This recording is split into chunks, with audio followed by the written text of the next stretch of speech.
Tertúlia. Meu boa tarde aí para todos. Hoje é a macroconsciencialidade dentro da reeducaciologia. E, professor, o senhor já teve acesso a esses dados de outros planetas? Não, algumas coisas eu já vi nas coisas. Por isso que aqui eu falo desse meu modo aqui com uma certa confiança. A gente cresce muito a hora que você vê isso do ponto de vista de maturidade.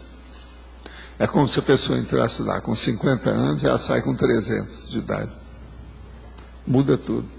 Você é o telespectador, aquilo que eu estou falando. Você está sobrepairando o contexto. Isso eu considero o máximo. Isso eu custei até entrar nessa. No início tinha muita coisa que eu me defendia de tudo quanto é jeito. Mesmo aqui nesse corpo, com a situação toda, lembrando a opção de coisa, mas não lembrar de tudo.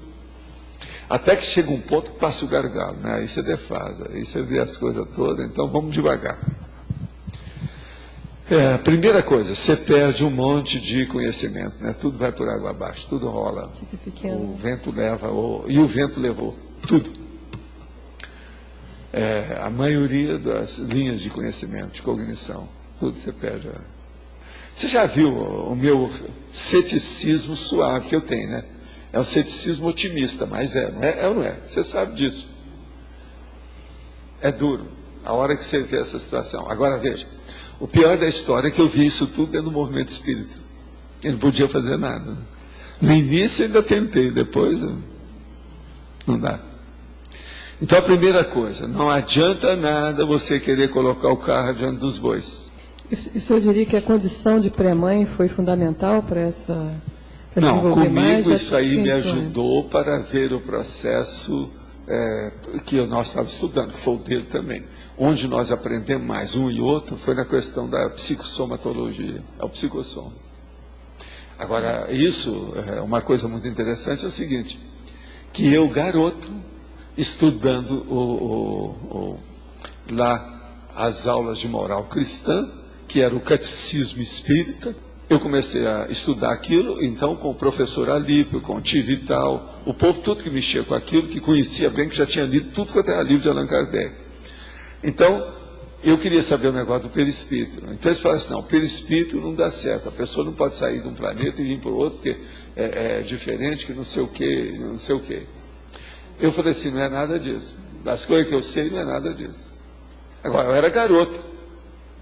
Das coisas que eu sei, não. Mas o que você sabe? Não, eu sei que não é assim.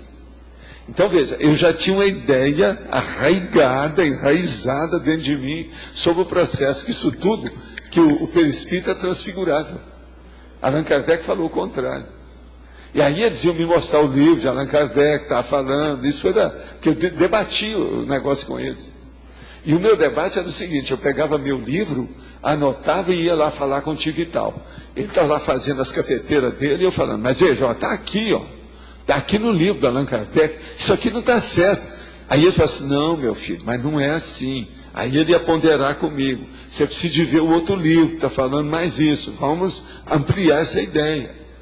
Está entendendo? Agora, o tio Alípio é o homem que mais conhecia isso, o professor Alípio. Esse é que me deu as aulas de moral cristã. Quando foi feito o centro espírita. Agora, eu já era contra o negócio do perispírito. Agora, veja.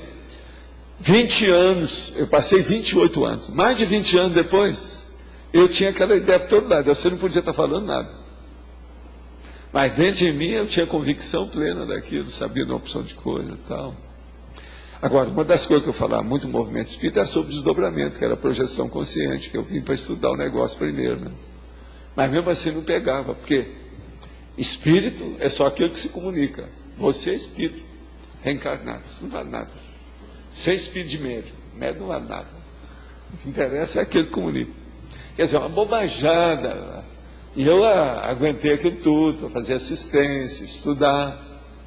Agora, o que eu mais gostava, que eu tirava partido, era ver as bibliotecas. Biblioteca de Centro Espírita e Biblioteca dos Grandes Espíritas. Aí, de vez em quando, eu descobri um livro que ainda não tinha lido. Então, aquilo era uma farra. Né? Agora, o pior é que nessa época não tinha jeito de tirar cópia daquilo. Então, você tinha que pedir emprestado. Era um problema, tinha que fazer um protocolo daquilo, para você devolver o livro. De modo que vocês todos vão ter problema com a macroconsciencialidade cada vez mais. Mas, o que é bom? como vocês estão desenvolvendo, vocês vão ter mais recursos de autodefesa. Aquilo que vocês não têm hoje, vocês vão ter mais amanhã. Se a gente puder traçar um fluxograma como base de acesso para aproveitar a psicoteca, tendo como base a interassistencialidade, que é criando esse mater pensene pessoal. Depois o estudo de biografias de gênios para dar uma visão da humanidade. Depois, historiografia para pintar o contexto, para a gente conseguir entender os contextos. As retrocognições com esse tipo de recuo. Até o estudo do processo da criatividade também pode ser um tipo de acesso? Toda vez que você começa a lembrar de cons magnos, você mexe na heurística. As verpons aparecem, a verponologia. Toda vez que vocês recuperarem cons magnos, vocês vão entrar no reino, no contexto da verponologia. Isso é inevitável. Porque são cons magnos, é o que a maioria precisa. Só isso já é heurística, já é invenção, já é coisa nova, já é novidade, já é originalidade. Então isso é seríssimo, seríssimo. Cons é uma coisa muito mais séria do que eu falei até agora. Daqui para frente, de vez em quando, a gente tem que tocar nesse assunto. A consciência leva você lá e você está com a lucidez total. Então, você alcançou o máximo dos seus cons. E ali vai passar uma série de situações igual da parapsicoteca. Então, em 10 minutos, você tem um século de vivência da situação. Isso é um absurdo. Agora, essas coisas existem. E outra coisa, às vezes eles fazem isso quando a pessoa fez algum feito maior de assistência, alguma coisa mais ampla, e para vaciná-la de um mega trafar muito grande que ela ainda tem lá soterrado, eles levam para fazer isso. É um antídoto para ela. Então, isso é uma cirurgia. Entendi. Agora, é uma paracirurgia violenta dentro da situação. Esse processo, por exemplo, isso precisa até de ser mais estudado. Eu falo pouco nisso. Eu penso que algumas pessoas passaram por isso, mas elas não chegaram a ter uma cosmoconsciência. Sabe aquele negócio do velhinho lá, da Lexington, em New York?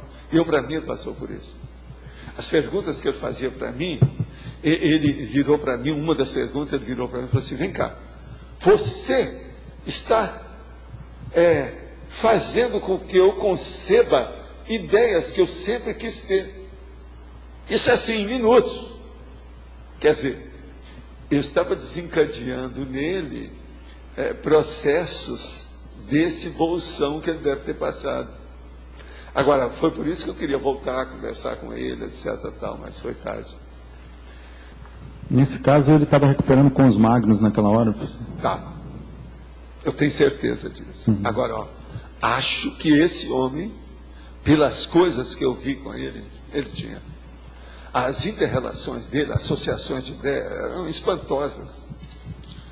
Agora, eu quis ver se ficava amigo instantâneo do cara pro resto da vida. Sabe o que é que eu quero dizer? A hora que você encontra com uma pessoa, dentro de todas aquelas insuficiências dele, até que ponto que esse cara poderia ser um evolucionário? Você comentou outro dia que... Eu não sei. Tudo indica que é bem possível. Agora, por exemplo, cada um faz o que pode, né? E a tal mulher lá do Subway, aquela devia de ser serenona mesmo. Você está entendendo? Agora, sempre que eu falo isso, eu recebo um banho de energia como se fosse para confirmar, entendeu? A dona que nunca apareceu. Quer dizer, então, eu já vi um serenão fisicamente. Se eu for falar o negócio da mulher, eu a vi na minha frente. Ela falou comigo.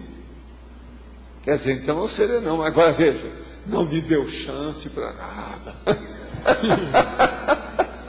Não adiantou nada eu ter estudado tanto naquela ocasião, eu já sabia tudo, quais as perguntas que eu tinha que fazer, o negócio todo. Pelo contrário, me tapiou totalmente. Ou insatisfeito. Ela virou, quando eu olhei, ela não estava mais, sumiu. Que é isso?